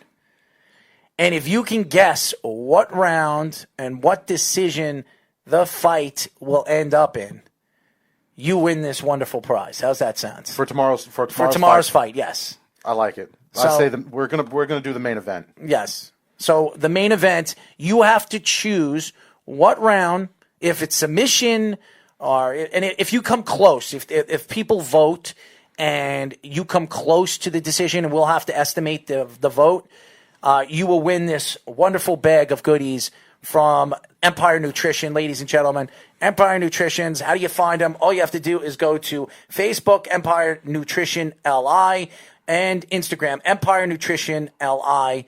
And definitely follow Mike's stuff. I'm looking forward to actually stopping over there in one of these locations. Which one's the closest one to me? I would say Garden City would probably be the closest one to me. Probably. I would go to Garden City, but I want to try his acai bowl. So I want to give a shout out to Mike for thank you for giving us a gift bag of your fabulous goodies. But we're going to do our picks now, guys. So we're going to get off the screen right over here, and we're going to post this up. You're not going to see us, and we're going to go through our picks. Yes, our picks with some music in the background. Here we go. All right. All right. We're going to do it one by one, okay? We're going to leave the main event for last? Yes. Okay. And you guys are going to see the card. We have the card right now on the screen. And you guys can call up after our picks, and you can make your picks on our website. We're going to post up the card, and you can make your votes and actually challenge us in our picks as well. First fight. And I know people are going to try to call up. You guys got to wait because we are live. So here we go. First fight. Guido Candinitti versus Dana Bacciagero, whatever his name is, Bacciagero. Whatever. That's the first undercard fight. That's what we're seeing right here. Who do you got on this fight, and why? Well, for obvious reasons. I mean, especially this close to St. Patty's Day, I got to go with Guido. I mean, what better than an Italian guy that lives in Argentina? I mean, come on. Is that the only reason why you're picking him? Have you ever seen him fight? Absolutely not. I don't think anybody has before this one, and I'm being honest about that. I don't think he's fought. So, But here's the thing. I don't know anything about these fighters, but Guido has a unique name, and we have a guy on our network named Mike Guido, so I'm going to pick Guido Candinitti too. So we both pick Guido Candinitti for the first fight. Jamal Emmers versus Giga Chikadze. Who do you got in this fight? I'm going Giga. Knockout. Giga. Why? Giga's got a nice stand-up game. Okay. Jamal just coming into the UFC, I believe. Very nice wrestling base, a very balanced fighter. But I think Giga's experience, especially with the stand-up game, is going to take this one. I don't see this one going the distance at all. I got Giga too. Knockout power. I think he's going to cause a lot of problem in the middle of the octagon. And even though Jamal is a good wrestler, he is going to have problems with a guy that if he tries to stand up with him, they're both big guys. I'm going to be very intrigued to see what is going to happen in this fight, especially what we've seen Giga has done in the octagon. As you would say, fights always start standing. That's so it. There we go. And they end standing too, usually. Emily Whitmer versus Polyana Viana. Going with Polyana here. Emily's always had a history of injuries, including when she was in The Ultimate Fighter. She tends to be inconsistent at times, so I'm going with a little bit more of the consistency in regards to training, because I guarantee you she probably had some injuries during the training camps. There always seems to be something going on, so I'm going with Polyana Viana. All right. I like Emily in this fight. I'm going to take Emily in this fight. I know she has a lot of injuries over the last couple of years, especially when I watched her on the next Ultimate Fighter. And again, I don't know what to expect in this fight.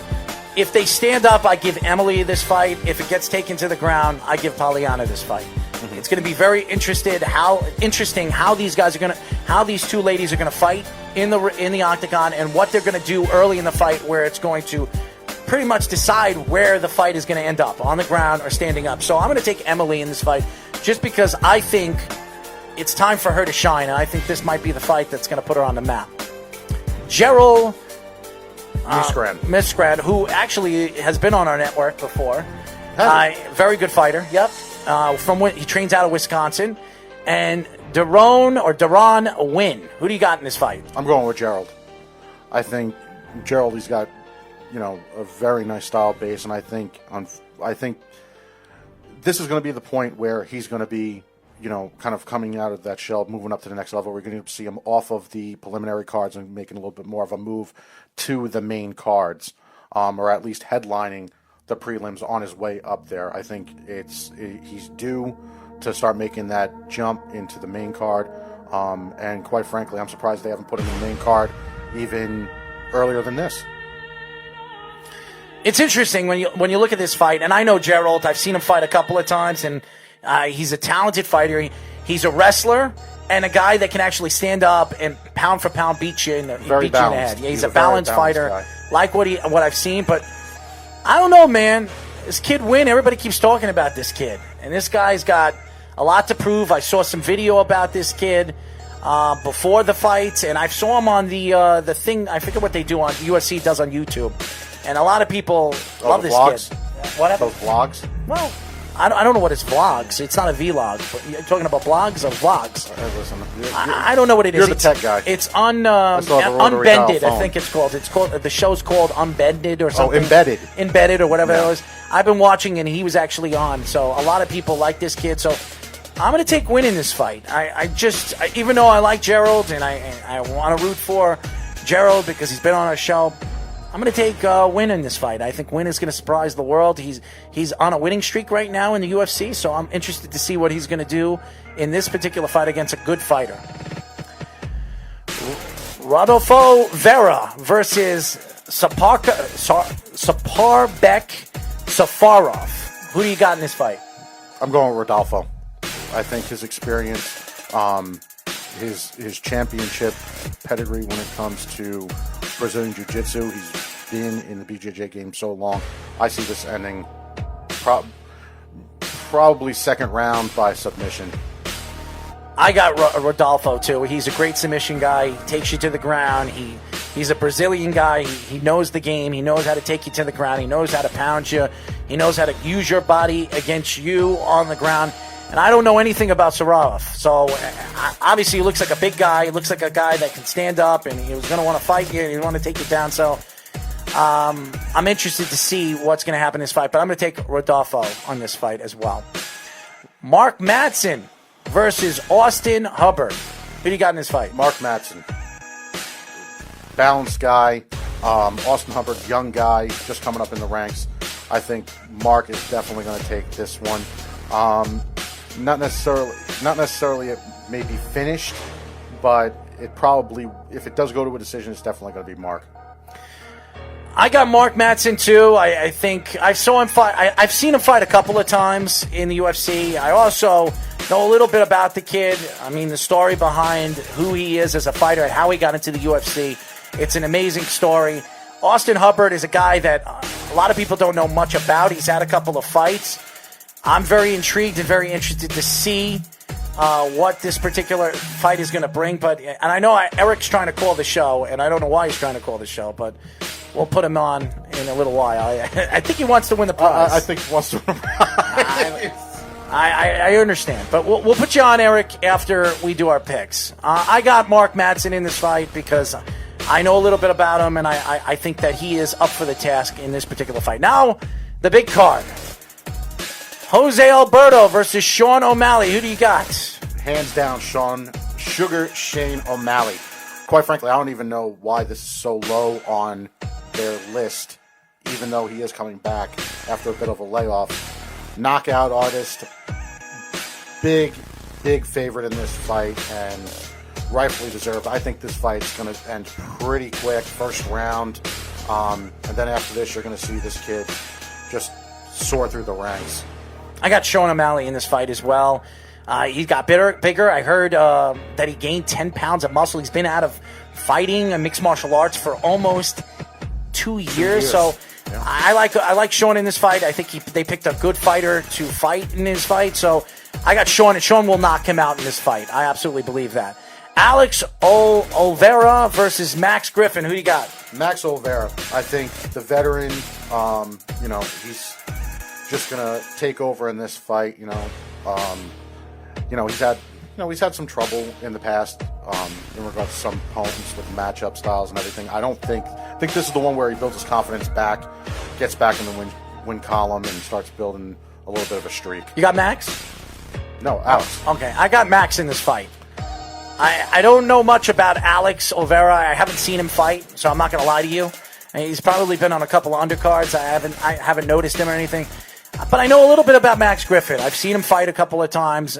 He's a guy that is up and coming fighter in his weight class. So I want to see Max win this fight. I'm rooting for the American, and I hope he wins because I want to beat you in my pick. So there you go, Max Griffin. Neil Magny versus Jiggling Lee. Who do you got? Neil Magny. I feel like Neil is just too strong. You don't like Jingling? No, I don't. Jinglang? I like Jingling. I'm sure you did. I'm taking Neil Magny. He's too strong. Striking. He's going to take him down to the ground. Probably beat him up a bit. Probably second round, ground and pound. You don't have to go to the Arctic. And there we go. We don't have to go to the Arctic, and that's great. So very nice. But I like Neil Magny in this fight, too. I think Magny is a strong fighter. He's going to try to pulverize this kid, try to take him down and dominate him on the ground. So I like Neil Magny in this fight as well. And now the three big fights on the card. Drakkar Klose versus Beneil Bashui. Is it Bashushi? No. Baruch? Baruch. There you go. See, this is where I think the Sean O'Malley fight should have been. Right before the main events. I'm going to go with Klose. I think Beneil, he's had his opportunities. You know what I mean? They've tried to give him some nice matchups for him to start building a pretty successful career.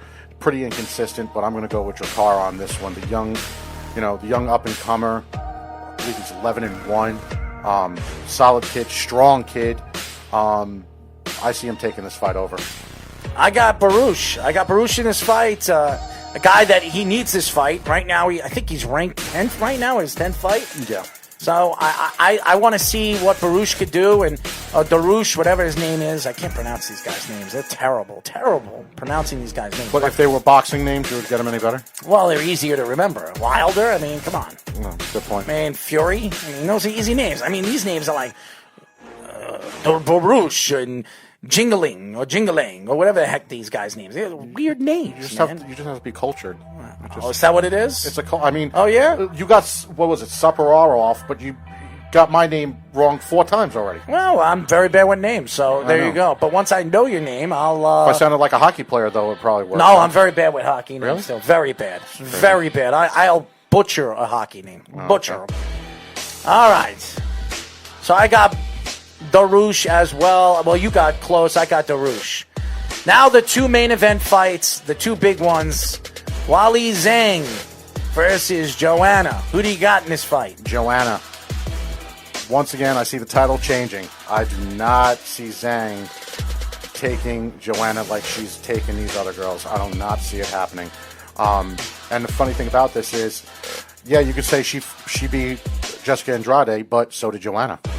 So that's the only common link that these two have, but they were both successful over it.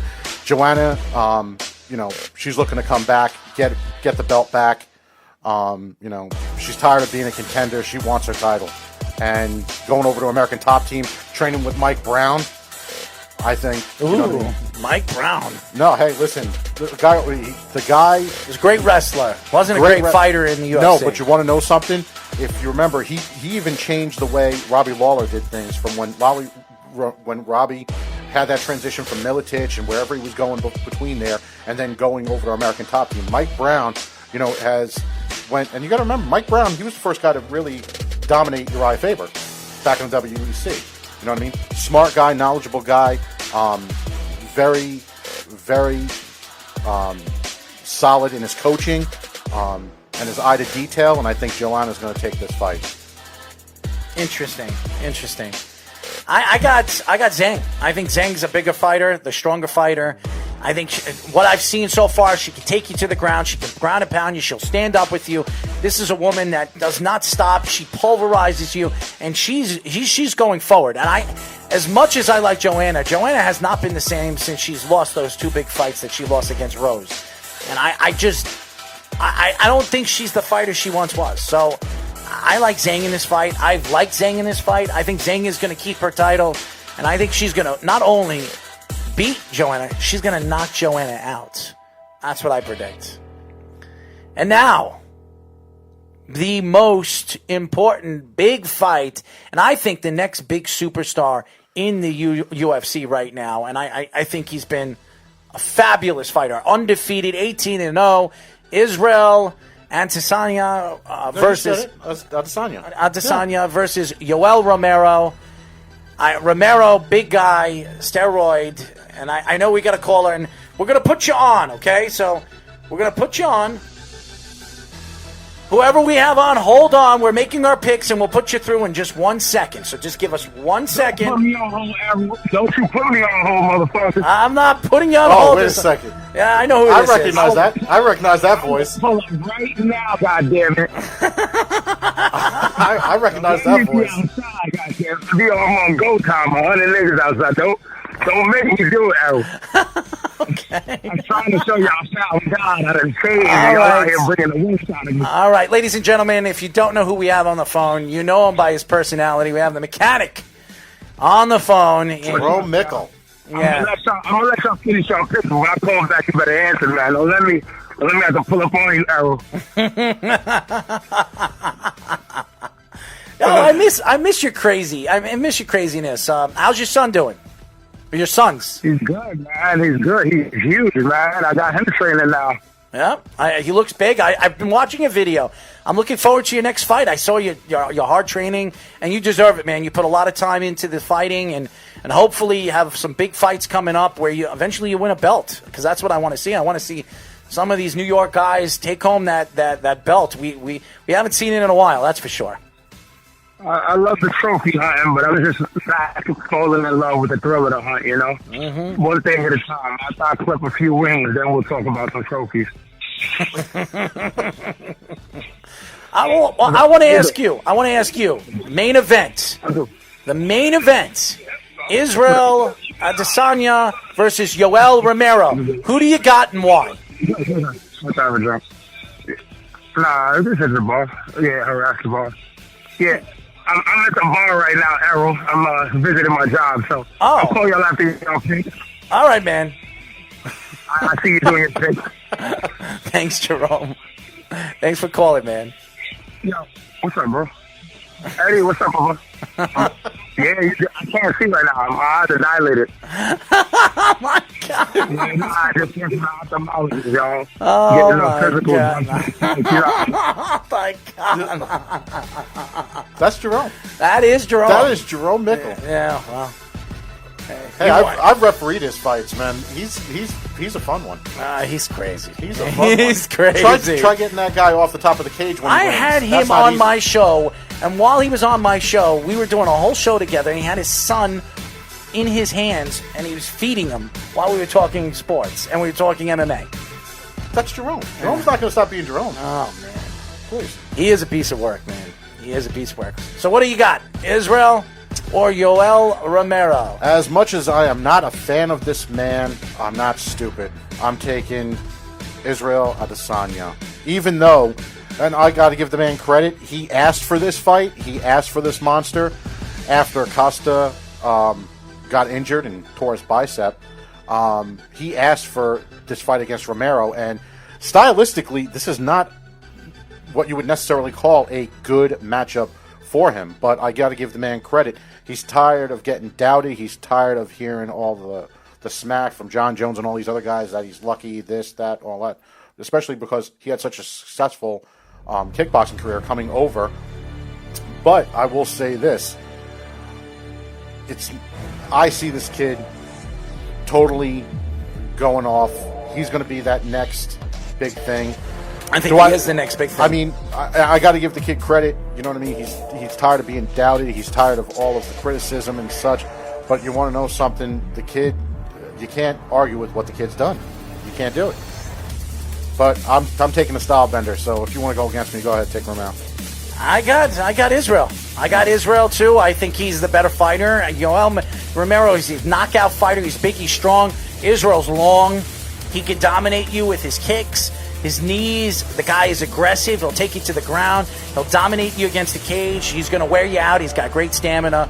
Romero is a big man. He's dragging a lot of weight. It's going to get him tired in the later rounds. I think Israel's going to either tap him out or knock him out in this fight. That's what I think is going to happen. I think Israel's a better fighter, and I think he is the next big thing in the UFC. And not only that, but Romero doesn't have that big of a gas tank. And this is a 5-round fight. You know a lot of times what happens. You saw it in the Costa fight, you know what I mean? Starts running out of gas. And I think, unfortunately, when he does, that's when he gets tagged. He's gotten tagged in his other fights, Romero. But I don't think he's ever gotten tagged by somebody like this. All right, so you got our picks, guys. Lock them up. We're going to post it up on social media. You have a chance to win the goodie bag. The goodie bag from Empire Nutritions. All you got to do is check out Empire Nutrition by going to their Facebook, Empire Nutrition LI, or Empire Nutrition LI on Instagram. And obviously, if you guys don't know where they are or they're located, all you have to do is go to Garden City, Merrick, or Oceanside, 686 Stewart Avenue, Garden City, New York, 11530. And in Merrick, 2437 Merrick Road, Belmore, New York, 11710. And Oceanside, 2806 Long Beach Road, Oceanside, New York, 11572. Thank you to Mike for giving us this nice, show him the goodie bag. Show him that nice little goodie bag. There it is, right around the corner. Lift that up. There it is. I don't know what's in it. I'm sure there's a lot of nice, neat little things. Only one way to find out. Yep. Win it. Win it. So we're going to have something posted, and here's how you can win it. The main event, Israel versus Yoel. Make a pick on who you think is going to win and what round and how. Submission, knockout. The closest one will win that goodie bag. Now, before we go, Anthony's betting scale, ladies and gentlemen. He sent me this. So let's go over this right now, Anthony. Okay. All right. Well, one of my, I guess you could say I'm addicted to DraftKings and daily fantasy. So thankfully now I could put to use what my wife usually says is garbage. So right here, and you can probably see it on your screen. For a daily fantasy lineup based off of the salary cap, these are my picks. And you see right up there with that ridiculously sweaty picture of my face, well, Professor 619, you could actually reach out to me on there and actually go head to head with me. These picks, other different sports. I mean, I love this stuff, especially. I mean, I'm actually betting on golf, Errol, with this stuff. Can you believe that? You're betting on golf? Do you know anything about golf? It's the game with the little ball and the stick, and so you have no clue on what you're betting Scotland. on or who you're betting on, but you're just playing. It's fun, man. It's fun. I mean, you know. I don't bet anymore. After what happened with me in Vegas a couple of years ago, actually my 21st birthday was my first time in Vegas. I lost $5,000 in the first 3 days. I will not bet anymore. People could bet on my picks. I do very well on my picks. I win fantasy. I'm a very good fantasy player. I do not play as far as betting or DraftKings, even though I hear it's a lot of fun. But it is fun because this you could easily go from a quarter to $1 to $100. You know what I mean? And if my wife's listening right now, this is only $1, hon.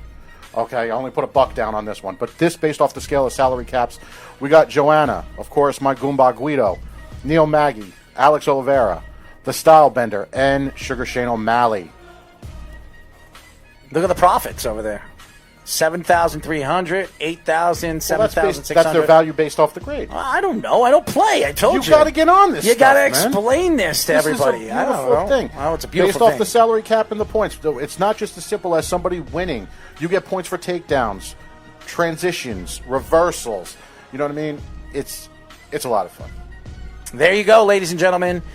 Anthony's betting scale. We'll do that every other week. Any main events or any big fight cards coming up, if it's not the UFC or boxing, we'll have Anthony's betting scale. He'll do that for DraftKings in the near future. Anthony, first show. It was a success. We did start a little late. I want to apologize to all the fans out there. I'm definitely apologizing for that. Yes, because you want to know something. It happens, and everybody has their lives, and Anthony got caught up over there in Freeport at his job, and stuff happens. It does. It happens, but let's not make it a habit, my friends. It will not be a habit. It will not be a habit. It will not be a habit. I'm getting used to these Long Island drivers. Yes, I'm not taking 100% blame on this one. No. What, are you blaming me? No, I'm blaming Long Island drivers. I don't know. Everybody likes to blame me. It just seems like I'm not blaming you. It's like a trend for everybody. Trust me, I'm going to be apologizing the next, until the next No, I don't show. need you to apologize anymore. I think the apology is acceptable now. I think I may have to go for an even 100. An even 100, huh? It happens. Really? I felt that bad. So you're going to give me $100? No, 100 apologies. Oh, Are you crazy? Sorry, I was thought $100. I've just bet $1 on DraftKings for crying out loud. $1. Well, you just said you were going to give me 100. You know, that's what I think. 100 apologies. 100 apologies. 100 apologies. Well, what happened to $100? I think $100 would be more. Well, put more of a smile on my face. Apologies don't really do much for me, but money does. Errol, I just bet $1 on I mean, honestly, man. I just bet $1 on DraftKings. Hopefully you win $1 back or something. Listen, believe it or not, the payouts are pretty good. And you get your money what's right away. What's the payout? Minimum, you get like $2. Hold on a second. So you're going to bet $1 just to win $2? It's the thrill. It's the thrill to First win prize $2. is, first prize is like $10,000. Are you going to win the $10,000? Well, you see people with scratch offs. I deal with DraftKings. Listen, you see people spend $20 on a scratch off. I put $1 on DraftKings for something that I know something about. I'd like $100. You know what I mean? That's what I would like. You can win $100. I'm not going to win it. I want you to give it to me. Money won is a lot more fun than what money earned. Didn't you ever hear that? Really? I don't. I mean, you don't like Al Pacino movies? You never heard that? Yeah, I've seen it. The movie about the degenerate gamblers. Yes. Yeah. Yeah. It's like their oath, actually. Well, I'm not a degenerate gambler. So. Listen, it's a growth industry. Well, everything's a growth industry. I'll tell you this, when it comes to everything, there's some kind of industry behind it, let me tell you. And that's what we talk about. As you guys know, we are the show called Caged in MMA, and Caged in MMA, as you guys know, and I will roll down my tongue eventually because I'm so used to, and I want to apologize to all the fans out there. We did start a little bit late. We will be starting our show every other Friday at 6 p.m. We're going to have guests. You're going to be able to see them on our screen. We'll do some Skype. We'll Skype them in.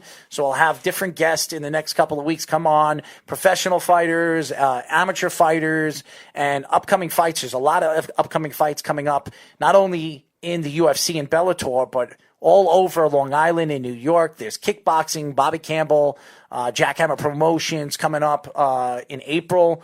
We don't know what's going on with New York Fight Exchange, but it's coming out soon. And you heard Mike. He came on the show today, and he says big things are happening. He has something planned, so stay tuned for that. So I'm sure you're going to hear a lot from them as well. And Triton fights as well. The Triton is another bunch of good guys, Nick and Chris, that are promoting right now here on Long Island. They do a lot of fights in the Paramount. They do fights at what's the other place? They have the Paramount and you have the Space in Westbury. Space, that's right. So shout out to Nick and Chris and all of it, and also Eugene and Tom Kilkenny and their fighting organization as well. Long Island fighting and New York fighting is growing. And in a couple of weeks, you got Lou Neglia. Yes, the guy who started out all of those smaller. A pioneer. We should get Lou on the show. We should get Lou on. I fought for Lou. I mean, there's a lot of guys. Jerome fought for Lou. Everybody's fought for Lou. Haven't you ever fought for Lou yet? I fight for myself. I said yet. No, I fight for myself, man. Well, I mean, just saying. I stand here clear and tall. I don't need a team behind me. My I got me. My 8-year-old daughter is actually probably going to start fighting for Lou, and she's only 8. Really? Yeah, I got her already going for the kickboxing. Well, good for her. I'll fight for me. I'll have my emblem. I'll put my emblem behind. I'll fight for me. No offense to Lou, and I'm sure Lou is a good guy. I never actually met Lou Neglia. I know Matt. I know Matt Serra. I used to fight at his gym, but I never met Lou Neglia. Never. Really? Never. And Lou actually was one who started out. Not only Matt, but his brother Nick. Mm-hmm. I know Nick. Fought on the show. Koscheck's fought on their show. Chris Weidman fought on their show. Uriah Hall, Costa Filippo, Ryan LaFleur. I mean, the list goes on and on. Well, I'm interested to and very excited to talk to Lou. So let's get Lou on the phone. Let's get him on. Maybe we'll get him on. Maybe we'll do a live show at his gym. That would be great. Do a live show, Caged in MMA, over there in his gym. I think his gym is in Nassau County. We could do that. Chris, maybe we'll get Chris Weidman. Maybe we'll get some of these guys over here and we'll do some interviews. That's what I think we need to do. I really do. As you guys know, we are on every other Friday. How do you find us? Well, you go to our website at worldwidesportsradio.com. Remember, guys, you can call us at 631-965-4990. Follow us on all our social media. Guys, if you don't have Facebook, go to Twitter, go to Instagram, go to YouTube. Go to radio.com. If you like CBS or you like Entercom, we are on it. You can check us out. There's very few podcasts on their network. We're not a podcast, but our podcast is on radio.com. So if you want to hear the replay of a show, it will be posted on radio.com, TuneIn Radio, iHeartRadio, and throughout the podcast and the social media markets. You can watch us every single Monday through Friday. So check us out. Our shows will be back next week. I'm very excited. Anthony, it was a great show, man. It really was. We got to start on time. Got to start on time. That's all. I'm sure your wife is going to have your head. Let me tell you. My phone has been going off, and I'm afraid to look at it because I know she's between her and my daughters. I'm probably getting criticized like you have no idea right now. Well, I'll be the one criticizing you from now on. That's for sure. Nothing compares to come on, man. It's nothing. That's an angry Dominican woman, man. Oh, man. Well, I've dated a Dominican woman, so I know all about it. They know how to cook. Let me tell you, they're good cooks. They're good cooks. Listen, hey, I'm saying it right off the bat. You don't want to get her angry. Beautiful, beautiful, love her with all my heart, but you don't want to get her angry. And just think, my daughter. Half Italian, half Dominican. Oh, man. That's a hot spot right there. I know. That's a hot spot. As you guys know, we will be back in 2 weeks. Yes, 2 weeks. Me and Anthony, we're going to have some special guests. We'll have some more prizes. Guys, if you want to win this prize, all you have to do, we're going to post it up on our Twitter. I'm going to have them post it up on our Facebook and our Instagram. We're going to have a vote. You're going to be able to pick the fighter, and you have to guess what round and how he is going to beat one or the other. It's going to be either Israel or Yoel. You take your pick. The closest one will win the wonderful goodie bag from, yes, ladies and gentlemen, I'm holding up the pamphlet right here. Empire Nutritions. All you have to do is go to Empire Nutritions LI or Empire Nutritions LI, Instagram and Facebook. They're both Empire Nutrition LI. So there you go. And you can follow us and you can see the post. And if you want to vote, you go to our Facebook, Worldwide Sports Radio Network, our Twitter, Worldwide Sports Radio Network, or our Instagram, Worldwide Sports Radio Network. Make your pick. Win the goodie bag. Well, Anthony, you have anything to say before we go, my friends? No. First show. Once again, I'm going to apologize. Debut show. Yes, you were late on your debut show. Not very good. Wonderful first impression. I love getting under your skin, man. Wonderful first impression. You know how I feel about being late, too. That's what kills me. It's killing me. But, yeah, next show should be a good one. Yes. Right around the time of, we mentioned it once before, Lou Neglia's show. Yep. We'll see if we could do something with that, especially being that close to that show. Are we invited? I'm actually going to be working the show. Well, maybe you should get me invited so I can take some pictures and maybe do some interviews and help us out. Maybe I can get some fighters and maybe get them into the studio and do some interviews. Sounds good. Yeah. Maybe even get Lou. Yeah, that's what I'm saying. Maybe we should get Lou. Just say you want Lou. Well, I don't know. I don't know Lou, so how do I want Lou if I don't know him?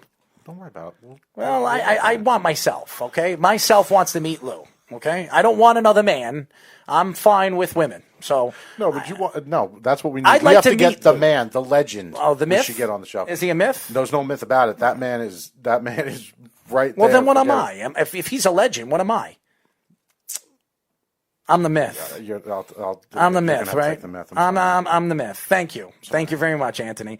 That's why I have him as my partner, Anthony Anderosi and Errol Marks. We are here. We're here every single other Friday, Caged in MMA.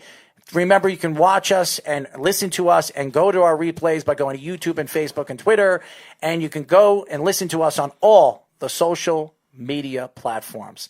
Until 2 weeks, and I will be back with Down to the Wire on Monday. Until then, this is Errol Marks and Anthony saying good night, and we'll talk to you then. Good night, everybody. Ladies and gentlemen, this is the main event of the evening. It's time! Introducing first, fighting out of the blue corner. Right there, hold on, right there. Boom, I faked him. Oh, whoa, whoa. I'm back. But Mama Babo, how you say his name? I'm going to go home tonight. I'm going to drink a Coors Light. Fighting out of the red corner. I completely dominated that fifth round. That fifth round want me to fight. From the bottom of my heart, I'd like to take this chance to apologize to absolutely nobody.